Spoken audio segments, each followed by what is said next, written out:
Hello friends, welcome once again to Automask Malayalam. ഇന്ന് നമ്മൾ പരിചയപ്പെടാൻ പോകുന്നത് ആൽഫ ഓഫ് ദ പാക്ക് എന്നറിയപ്പെടുന്ന ചെന്നൈ കൂട്ടത്തിലെ ഒറ്റയാൻ Kia Sonet. So without wasting time, let's start the video, and for that once again welcome to Automask Malayalam.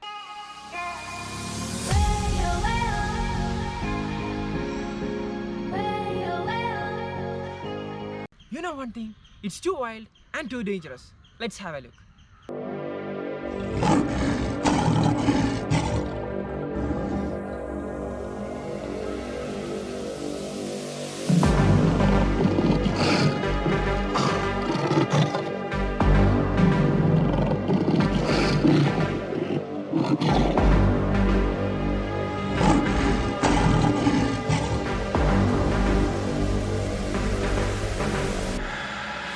നിങ്ങൾ അവൻ്റെ face ശ്രദ്ധിച്ചോ? അവൻ്റെ ബോൾഡ് ആയിട്ടുള്ള ഐബ്രോസ് ശ്രദ്ധിച്ചോ? ഇത് DRL-ആയിട്ടും ടേൺ ഇൻഡിക്കേറ്റേഴ്സ് ആയിട്ടും ആക്ട് ചെയ്യുന്നുണ്ട്. അതിനോടൊപ്പം തന്നെ 4-piece eyes, the LED head lamps. Awesome.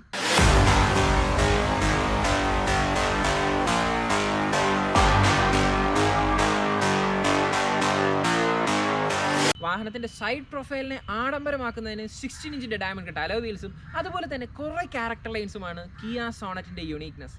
ഇതിൻ്റെ ഓവറോൾ ലെങ്ത് നോക്കുകയാണെങ്കിൽ 3995 ആണ് ഓവറോൾ ലെങ്ത് വരുന്നത്.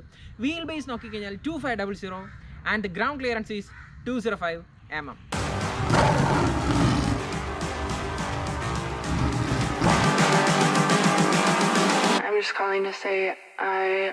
ഫ്രണ്ട് പോർഷനും സൈഡ് പോർഷനും പോലെ തന്നെ ബീസ്റ്റ് ലുക്കാണ് കിയ സോണറ്റിൻ്റെ റിയർ പ്രൊഫൈലും. ഇത് ഓൾറെഡി ഞാൻ നമ്മുടെ വോക്കർ ഓൺ വീഡിയോയിൽ പറഞ്ഞിട്ടുള്ളതാണ്. DRL-ഓട് കൂടിയ LED tail lamps, HMSL, then ആ ഒരു dual muffler design in the bumper. ഇതെല്ലാം കൂടി ചേരുമ്പോൾ തന്നെ യുണീക്നെസ് ഡിസൈൻ്റെ കാര്യത്തിലും ലുക്കിൻ്റെ കാര്യത്തിലും ബോൾഡ്നെസ്സിൻ്റെ കാര്യത്തിലും it's make the vehicle to the next level. സെഗ്മെൻറ്റിലെ തന്നെ ഏറ്റവും ബെസ്റ്റ് ബൂട്ട് സ്പേസ് 392 ലിറ്റേഴ്സ്. ഈ ഒരു വാഹനം നിങ്ങൾ പർച്ചേസ് ചെയ്യുന്നത് ടൂറിംഗ് പർപ്പസിനാണെങ്കിൽ, ഫാമിലി ടൂറിംഗ് പർപ്പസിനാണെങ്കിൽ ഈ ബൂട്ട് സ്പേസ് തികച്ചും ആഡിക്വേറ്റ് ആയിരിക്കും. 57 കണക്റ്റഡ് കാർ ഫീച്ചേഴ്സാണ് ഈ ഒരു മ്യൂസിക് സിസ്റ്റത്തിനോടൊപ്പം ഇൻബിൽറ്റ് ആയിട്ട് വന്നിട്ടുള്ളത്. Kia called it as യുവോ. അവരുടെ ആ കണക്ടിവിറ്റിയുടെ ഷോർട്ട് കട്ട് ബട്ടൺസും ഈ ഒരു മിററിൽ തന്നെ കൊടുത്തിട്ടുണ്ട്. SOS, pick and drop and the യുവോ button. ഇതിൽ ഏത് അസിസ്റ്റൻസ് ആണോ നമുക്ക് ആവശ്യം, ആ ഒരു ബട്ടൺ പ്രസ് ചെയ്ത് കഴിഞ്ഞാൽ ഓട്ടോമാറ്റിക്കലി വെഹിക്കിളിൽ നിന്ന് തന്നെ അതൊരു കോള് കിയയുടെ യുവോ കോൾ സെൻറ്ററിലോട്ട് പോവുകയും അവർ നമുക്ക് ആവശ്യമായ അസിസ്റ്റൻസ് തരികയും ചെയ്യുന്നുണ്ട്. കഴിഞ്ഞിട്ടില്ല, ഒരു വോയിസ് കമാൻഡിങ് കൂടി ഈ ഒരു വെഹിക്കിൾ അവർ കൊണ്ടുവന്നിട്ടുണ്ട്. കിയ സെൽറ്റോസിൻ്റെ അപ്ഡേറ്റഡ് മോഡൽസിലും സെയിം ഫെസിലിറ്റി അവൈലബിൾ ആണ്.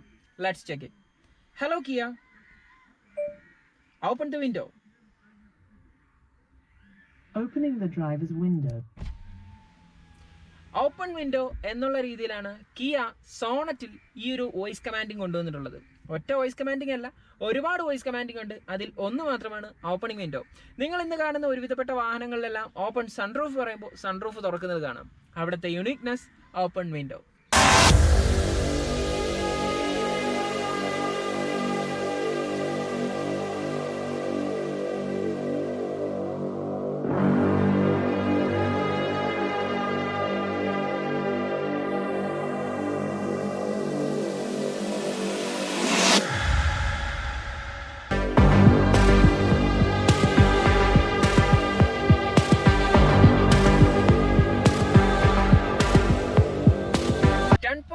ന്റെ മ്യൂസിക് സിസ്റ്റമാണ് കിയ സോണറ്റിൽ വന്നിരിക്കുന്നത്. സെൽറ്റോസിന്റെ സെയിം മ്യൂസിക് സിസ്റ്റമാണ്.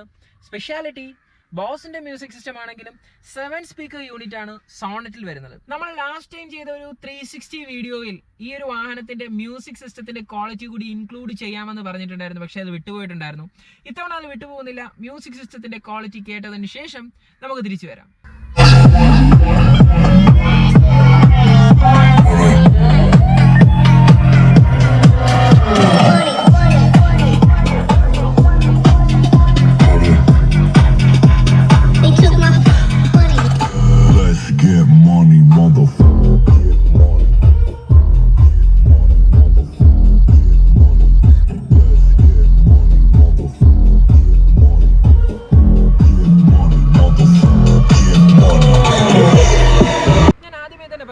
It's too wild and too dangerous.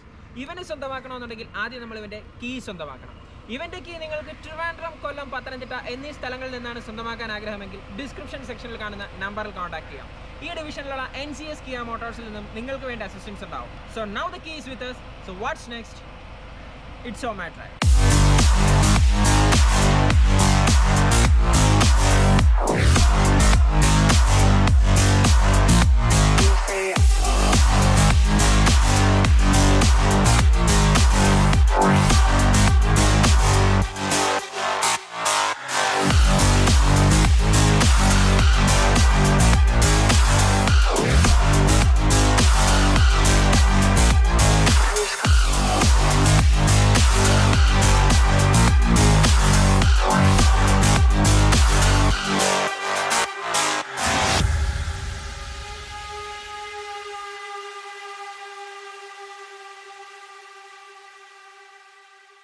അപ്പോൾ നമുക്കിനി കിയ സോണറ്റ് ഡ്രൈവ് ചെയ്തതിൻ്റെ വിശേഷങ്ങൾ എന്തൊക്കെയാണെന്ന് തിരിച്ചറിയാം.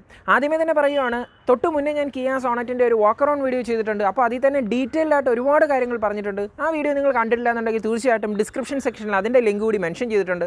നിങ്ങൾക്ക് ആ വീഡിയോ കാണാവുന്നതാണ്. ബേസിക്കലി കിയ സോണറ്റ് എന്ന് പറയുന്ന ഈ ഒരു പ്രോഡക്റ്റ് 3 എഞ്ചിൻ ഓപ്ഷനിൽ അവൈലബിൾ ആണ്. ഒരു 1.2 litre naturally aspirated petrol engine 5 speed manual gear ബോക്സോടുകൂടി അവൈലബിൾ ആണ്. ഇതിൽ നമുക്ക് മാക്സിമം 83 PS പവർ വരെ ജനറേറ്റ് ചെയ്യാൻ പറ്റും. അതിന് പുറമെ ഒരു 1 ലിറ്റർ ടർബോ പെട്രോൾ എഞ്ചിൻ കൂടി അവൈലബിൾ ആണ്. ഇത് നമുക്ക് 6 സ്പീഡ് IMT അഥവാ ഇൻ്റലിജൻറ്റ് മാനുവൽ ട്രാൻസ്മിഷൻ എന്നൊരു ഗിയർ ഓപ്ഷനിലും 7 speed DCT dual clutch transmission എന്നൊരു ഗിയർ ഓപ്ഷനിലും അവൈലബിൾ ആണ്. കറക്റ്റ് പറഞ്ഞു കഴിഞ്ഞാൽ ഈ ഒരു സോണറ്റ് സീരീസിൽ ഏറ്റവും പവർഫുൾ എഞ്ചിൻ എന്ന് പറയുന്നത് ആ ഒരു 1 ലിറ്റർ ടർബോ പെട്രോൾ എഞ്ചിൻ തന്നെയാണ് കേട്ടോ. 120 PS ആണ് അതിൽ നിന്ന് കിട്ടുന്ന മാക്സിമം പവർ ഔട്ട്പുട്ട് എന്ന് പറയുന്നത്. ഇതിന് പുറമെ ഒരു 1.5 ലിറ്റർ ഡീസൽ എഞ്ചിൻ കൂടി അവൈലബിൾ ആണ്. പക്ഷേ ഡീസൽ എഞ്ചിൻ്റെ കാര്യം പറയുമ്പം ശ്രദ്ധിക്കേണ്ട ഒരു കാര്യം, ഇത് ഓട്ടോമാറ്റിക്കും മാനുവലും അവൈലബിൾ ആണ്. ഓട്ടോമാറ്റിക് ആകുമ്പോഴത്തേക്കും ടോർക്ക് കൺവേർട്ടർ സിസ്റ്റമാണ് വന്നിരിക്കുന്നത്. ഇതിൽ ടോർക്ക് കൺവേർട്ടർ സിസ്റ്റത്തിൽ യൂസ് ചെയ്തിരിക്കുന്ന ടർബോ VGT ടർബോയാണ്, വേരിയബിൾ ജോമെട്രിക് ടർബോ ചാർജർ. അതുകൊണ്ട് തന്നെ ഒരു പർട്ടിക്കുലർ RPM വരെയൊന്നും കാത്തിരിക്കേണ്ട ആവശ്യമില്ല. ഇനിഷ്യലി തന്നെ ടർബോ കിക്ക് നമുക്ക് നല്ല രീതിയിൽ ഫീൽ ചെയ്യുന്നുണ്ട്. അതുകൊണ്ട് തന്നെ ടർബോ ലാഗ് ഈ ഒരു ഓട്ടോമാറ്റിക് സിസ്റ്റത്തിന് മിനിമലാണ്. നേരെ മറിച്ച് മാനുവൽ ഗിയർ ബോക്സിലോട്ട് പോകുമ്പോൾ അതിന് വരുന്നത് WGT ടർബോ ആണ്, വേസ്റ്റ് ഗേറ്റ് ടർബോ ചാർജറാണ്. സോ ഒരു ഫിക്സഡ് RPM തൊട്ടായിരിക്കും ആ ഒരു ടർബോ കിക്ക് നമുക്ക് ഫീൽ ചെയ്യുന്നത്. അത് പക്ഷേ ഈ ഒരു വെഹിക്കിൾ ഓടിക്കുന്ന സമയത്തും നമുക്ക് ചെറിയ രീതിയിൽ ഫീൽ ആകുന്നുണ്ട്. ഈ ഒരു വാഹനത്തിനെ പറ്റി ഒറ്റ വാക്കിൽ പറയുകയാണെങ്കിൽ സോളിഡ്. യെസ്, കാരണം അത്രത്തോളം റിജിഡ് ആയിട്ടുള്ളൊരു ഡിസൈൻ ഫിലോസഫിയിലാണ് കിയ സോണറ്റ് വന്നിരിക്കുന്നത്. റിജിഡ് ഡിസൈൻ ഫിലോസഫിയിൽ മാത്രമല്ല, ഇതിൻ്റെ സസ്പെൻഷൻ സെറ്റപ്പിലാണെങ്കിലും ഇതിൻ്റെ പവർ ഡെലിവറിയിലാണെങ്കിലും എഞ്ചിൻ ഓപ്ഷൻസിലാണെങ്കിലും എല്ലാം തന്നെ ഈ ഒരു വാഹനം പക്ക റിജിഡാണ്. ഇതിൻ്റെ NVH ലെവൽ എല്ലാം തന്നെ വളരെ മിനിമലാണ്. ക്യാബിൻ കംപ്ലീറ്റ്ലി ഇൻസുലേറ്റഡ് ആണ്. അതുകൊണ്ട് തന്നെ റോഡ് നോയ്സ് ഒന്നും തന്നെ നമ്മുടെ ഈ ക്യാബിനിലോട്ട് കിട്ടുന്നില്ല. ഇതിൻ്റെ കോഎഫിഷ്യൻ്റ് ഓഫ് ഡ്രാഗ് ആണെങ്കിൽ പോലും വളരെ മിനിമലായിട്ട് 0.35 യൂണിറ്റ് മാത്രമേ ഉള്ളൂ. അതുകൊണ്ട് തന്നെ എയർ ഡ്രാഗിൻ്റെ അളവും വളരെ കുറച്ചാണ് ഇത് ഡിസൈൻ ചെയ്തിരിക്കുന്നത്. ഇനി പല റിവ്യൂസിലും ഞാൻ കണ്ടിട്ടുള്ളൊരു കാര്യമാണ്, ഇതിൻ്റെ സസ്പെൻഷൻ സെറ്റപ്പിനെ പറ്റി നല്ല രീതിയിൽ നെഗറ്റീവ് കമൻറ്റ്സ് പറഞ്ഞിട്ടുണ്ട്. പക്ഷേ എനിക്കവിടെ പറയാനായിട്ടുള്ളത്, ഒരു സോളിഡ് കാർ എന്ന നിലയിൽ ഇതിൻ്റെ സസ്പെൻഷൻ സിസ്റ്റം എന്ന് പറയുന്നത് പെർഫെക്റ്റ് ആണ്. കാരണം കോർണേഴ്സൊക്കെ എടുക്കുന്ന സമയത്ത് നല്ല രീതിയിൽ ബോഡി റോൾ ഫീൽ ചെയ്യും. പക്ഷേ ഈ ഒരു വാഹനത്തിൻ്റെ ഈ ഒരു സസ്പെൻഷൻ യൂണിറ്റ് കൊണ്ട് നമുക്ക് ഒട്ടും തന്നെ അത് ഫീൽ ചെയ്യുന്നില്ല. ഈ ഒരു വാഹനത്തിൽ യൂസ് ചെയ്തിരിക്കുന്ന സസ്പെൻഷൻ നോക്കുകയാണെങ്കിൽ ഫ്രണ്ടിൽ ഉപയോഗിച്ചിരിക്കുന്ന മക്ഫേഴ്സൺ സ്ട്രട്ടും ബാക്കിൽ കോയിൽഡ് ടോർഷൻ ബീൻസുമാണ് യൂസ് ചെയ്തിട്ടുള്ളത്. വളരെ നല്ല രീതിയിൽ തന്നെ അത് അത്യാവശ്യം റോഡ്സിലെ ബംസ് എല്ലാം തന്നെ അബ്സോർബ് ചെയ്യുന്നുണ്ട്. നല്ലൊരു റൈഡിങ് കംഫർട്ട് തരുന്നുണ്ട്. വളരെ മോശമായ റോഡിലൂടെ പോകുമ്പോൾ മാത്രമാണ് മിനിമലായിട്ടുള്ള ആ ഒരു ബംസിൻ്റെയൊക്കെ ഫീൽസ് നമുക്ക് ഈ ഒരു വാഹനത്തിൻ്റെ ഉള്ളിലോട്ട് കിട്ടുന്നത്. നമ്മളിന്ന് ഡ്രൈവ് ചെയ്യുന്നത് 1.5 ലിറ്റർ ഡീസൽ മാനുവൽ എഞ്ചിൻ ഓപ്ഷനാണ്. ഞാൻ ഓൾറെഡി പറഞ്ഞു, ഇതൊരു 100 PS പവർ ഡെലിവറി ചെയ്യുന്ന ഒരു 6 സ്പീഡ് മാനുവൽ ട്രാൻസ്മിഷനോട് കൂടി വരുന്ന ഡീസൽ എഞ്ചിനാണ്. ആക്ച്വലി ഇതിൻ്റെ പവർ ഡെലിവറി എന്ന് പറയുന്നത് വളരെ ലീനിയർ ആണ്. അതുകൊണ്ട് തന്നെ ക്വിക്ക് ആക്സിലറേഷൻ എക്സ്പെക്ട് ചെയ്യുന്ന ഒരാൾ ഒരിക്കലും ഈ ഒരു വാഹനം ഇഷ്ടപ്പെടണമെന്നില്ല. പക്ഷേ നല്ലൊരു ലീനിയർ പവർ ഡെലിവറി ആയതുകൊണ്ട് തന്നെ വളരെ കംഫർട്ടബിളാണ് ഈ ഒരു വാഹനത്തിൽ യാത്ര ചെയ്യാനായിട്ട്. പിന്നെ അതിലെനിക്ക് പറയാനായിട്ട് തോന്നിയൊരു കാര്യം, നമ്മളിപ്പോൾ ടോപ്പ് ഗിയറിൽ നല്ലൊരു സ്പീഡിൽ പൊയ്ക്കൊണ്ടിരിക്കുന്നു, പെട്ടെന്നൊന്ന് സ്ലോ ഡൗൺ വേണ്ടി വന്നാൽ അതിനുശേഷം അതേ ഗിയറിൽ തന്നെ പിക്കപ്പ് ചെയ്തെടുക്കാനായിട്ട് ചെറിയൊരു ലാഗ് ഫീൽ ചെയ്യുന്നുണ്ട്. അപ്പോൾ ഈ ഒരു ലാഗ് ഒഴിവാക്കണമെന്നുണ്ടെങ്കിൽ തീർച്ചയായിട്ടും നമ്മൾ ഗിയർ ഡൗൺ ചെയ്ത് തന്നെ ഒന്ന് ത്രോട്ടിൽ കൊടുത്തെടുക്കേണ്ടി വരും. ഇതിൻ്റെ 0 to 100 ഫിഗേഴ്സൊക്കെ നോക്കുകയാണെങ്കിൽ 12.3 സെക്കൻഡ്സ് കൊണ്ടാണ് ഇത് 0 to 100 ക്ലോക്ക് ചെയ്യുന്നത്. പക്ഷേ 0 to 100 ചെക്ക് ചെയ്ത സമയത്ത് നമുക്ക് തിരിച്ചറിയാൻ പറ്റിയ വലിയൊരു സത്യം എന്താണെന്ന് പറഞ്ഞാൽ, നേരത്തെ ഞാൻ പറഞ്ഞല്ലോ ഒരു നെഗറ്റീവ് കമൻറ്റ് ഇതിനുണ്ട്, അല്ലെങ്കിൽ ആൾക്കാർ പറയുന്നു എന്ന് പറഞ്ഞാൽ ആ സസ്പെൻഷൻ സെറ്റപ്പിൻ്റെ പ്രധാനമായ ഉപയോഗം നമുക്ക് മനസ്സിലാവുന്നത് ഈ ഒരു വാഹനം ട്രിപ്പിൾ ഡിജിറ്റ് സ്പീഡിൽ കയറുമ്പോഴാണ്. ഇനി ഒരു വാഹനത്തിൽ ഡ്രൈവ് മോഡ്സും അവൈലബിൾ ആണ്. പക്ഷേ ഡ്രൈവ് മോഡ്സ് ഓട്ടോമാറ്റിക് മോഡൽസിന് മാത്രമാണ് അവൈലബിൾ ആയിട്ടുള്ളത്. അതിന് മിഡ് ഓപ്ഷൻ ഒരു DCT വേർഷൻ വരുന്നുണ്ട്, അതിലും ഡ്രൈവ് മോഡ്സ് അവൈലബിൾ ആണ്. ദെൻ ടോപ്പ് ആൻഡ് ഡീസൽ ഓട്ടോമാറ്റിക്കിലും ടോപ്പ് ആൻഡ് പെട്രോൾ ഓട്ടോമാറ്റിക്കിലും കൂടി ഈ ഒരു ഡ്രൈവ് മോഡ്സ് അവൈലബിൾ ആണ്. ഒരു വാഹനം വാങ്ങുന്ന സമയത്ത് നമ്മൾ ഏറ്റവും കൂടുതൽ ശ്രദ്ധിക്കുന്നൊരു കാര്യമാണ് സേഫ്റ്റി. കിയ സോണറ്റിൻ്റെ കാര്യത്തിൽ സേഫ്റ്റിയിലും കോംപ്രമൈസ് ഒന്നും തന്നെ ബ്രാൻഡ് ചെയ്തിട്ടില്ല. കാരണം ബേസ് മോഡൽ തൊട്ട് തന്നെ ABS, CBD, dual air bag എന്നീ സേഫ്റ്റി ഫീച്ചേഴ്സ് അവൈലബിൾ ആണ്. നമ്മളിന്ന് കൊണ്ടുവന്നിരിക്കുന്ന GT-X Plus എന്ന ടോപ്പ് എൻഡ് മോഡൽ കൺസിഡർ ചെയ്യുവാണെങ്കിൽ ഈ ഒരു പറഞ്ഞ ഫീച്ചേഴ്സിന് പുറമെ എയർ ബാഗിൻ്റെ എണ്ണം 6 എയർ ബാഗ് എന്നുള്ള രീതിയിലോട്ട് മാറുന്നുണ്ട്. അതിന് പുറമെ വെഹിക്കിൾ സ്റ്റെബിലിറ്റി മാനേജ്മെൻറ്റും ഇലക്ട്രോണിക് സ്റ്റെബിലിറ്റി മാനേജ്മെൻറ്റും ട്രാക്ഷൻ കൺട്രോളും കൂടി ചേരുന്നുണ്ട്. അപ്പോൾ എന്തായാലും സേഫ്റ്റി കൺസേൺ നമുക്ക് ഒട്ടും തന്നെ പറയാനായിട്ടില്ല. ബ്രേക്കിങ്ങിൻ്റെ കാര്യത്തിലും നല്ലൊരു ഫീഡ്ബാക്ക് തന്നെയാണ് കിയ സോണറ്റ് തരുന്നത്. ഫ്രണ്ട് 2 ഡിസ്ക് ബ്രേക്സും റിയർ ഡ്രം ബ്രേക്കുമാണ് യൂസ് ചെയ്തിട്ടുള്ളത്. അപ്പോൾ ഓവറോൾ ഒരു ഫീഡ്ബാക്ക് നോക്കുകയാണെങ്കിൽ വളരെ കംഫർട്ടബിൾ ആയിട്ടുള്ളൊരു വെഹിക്കിൾ തന്നെയാണ് കിയ സോണറ്റ് എന്ന് പറയുന്നത്. ഇതിൻ്റെ പോസിറ്റീവ്സും നെഗറ്റീവ്സും കൺസിഡർ ചെയ്യുന്ന സമയത്ത് പോസിറ്റീവ്സിൻ്റെ എണ്ണം വളരെ കൂടുതലും നെഗറ്റീവ്സിൻ്റെ എണ്ണം വളരെ മിനിമലുമാണ്. പ്രധാനമായി 2 നെഗറ്റീവ്സാണ് എനിക്ക് ഈ ഒരു വാഹനത്തിനെ പറ്റി തോന്നിയത്. ഒന്നാമത് പറയാനായിട്ട് ടെലിസ്കോപ്പിക് സ്റ്റിയറിംഗ് ഈ ഒരു വാഹനത്തിൽ വരുന്നില്ല. അപ്പോൾ അതൊരു ചെറിയ പോരായ്മയായിട്ട് എനിക്ക് ഫീൽ ചെയ്തു. 2 റിയർ ഹെഡ് റൂമാണ്. അപ്പോൾ ഈ 2 കാര്യങ്ങൾ മാറ്റി നിർത്തി കഴിഞ്ഞാൽ ഒരു ബെസ്റ്റ് കോമ്പാക്റ്റ് SUV തന്നെയാണ് കിയ സോണറ്റ്. ഒരു കാര്യം പറയാൻ വിട്ടുപോയി, ഏതൊരു വാഹനം നമ്മൾ വാങ്ങുന്നുണ്ടെങ്കിലും തീർച്ചയായിട്ടും അതിൻ്റെ മൈലേജ് ഫിഗേഴ്സും കൂടി നമ്മൾ കൺസിഡർ ചെയ്യുന്നൊരു പോയിന്റ് തന്നെയാണ്. ഈ ഒരു വാഹനത്തിൻ്റെ ഡീസൽ മാനുവൽ നമുക്ക് കിട്ടുന്ന മാക്സിമം സർട്ടിഫൈഡ് മൈലേജ് എന്ന് പറയുന്നത് 24 km/ലിറ്റർ ആണ്. ഇതിൻ്റെ തന്നെ ഡീസൽ ഓട്ടോമാറ്റിക്കിലോട്ട് പോകുകയാണെന്നുണ്ടെങ്കിൽ ഇത് 21 ആയി മാറുന്നു. പക്ഷേ അവിടെ ഹൈലൈറ്റഡ് പോയിന്റ് എന്താണെന്ന് വെച്ചാൽ ഡീസൽ ഓട്ടോമാറ്റിക് വേർഷൻ പ്രൊവൈഡ് ചെയ്യുന്ന കോമ്പാക്റ്റ് SUV ഇന്ത്യയിൽ ഇന്ന് കിയ സോണറ്റ് മാത്രമേ ഉള്ളൂ. പെട്രോൾ വേരിയൻസിൻ്റെ മൈലേജ് നോക്കിക്കഴിഞ്ഞാൽ 1.2 ലിറ്ററിനും 1 ലിറ്ററിനും ഓട്ടോമാറ്റിക്കിനും മാനുവലിനും എല്ലാം തന്നെ സർട്ടിഫൈഡ് മൈലേജ് 18 ആണ്. ഇനി നിങ്ങളാണ് ഡിസൈഡ് ചെയ്യേണ്ടത് ഈ ഒരു വാഹനം നിങ്ങൾക്ക് യോജിച്ചതാണോ അല്ലേ എന്ന്. ഈ വീഡിയോ ഇഷ്ടപ്പെട്ടെങ്കിൽ ലൈക്ക് ചെയ്യുക, വീഡിയോ ഇഷ്ടപ്പെട്ടില്ലെങ്കിൽ തീർച്ചയായിട്ടും ഡിസ്ലൈക്ക് ചെയ്യുക. നിങ്ങളുടെ വിലയേറിയ അഭിപ്രായങ്ങൾ കമൻറ്റായി ഞങ്ങൾക്ക് മെൻഷൻ ചെയ്യുമെന്ന് വിശ്വസിക്കുന്നു. അപ്പോൾ ഇന്നത്തെ വീഡിയോ നിങ്ങൾക്ക് എല്ലാവർക്കും ഇഷ്ടപ്പെട്ടു എന്ന് വിശ്വസിക്കുന്നു. So this is Anand signing off with Kia Sonet the wild by design. Thank U.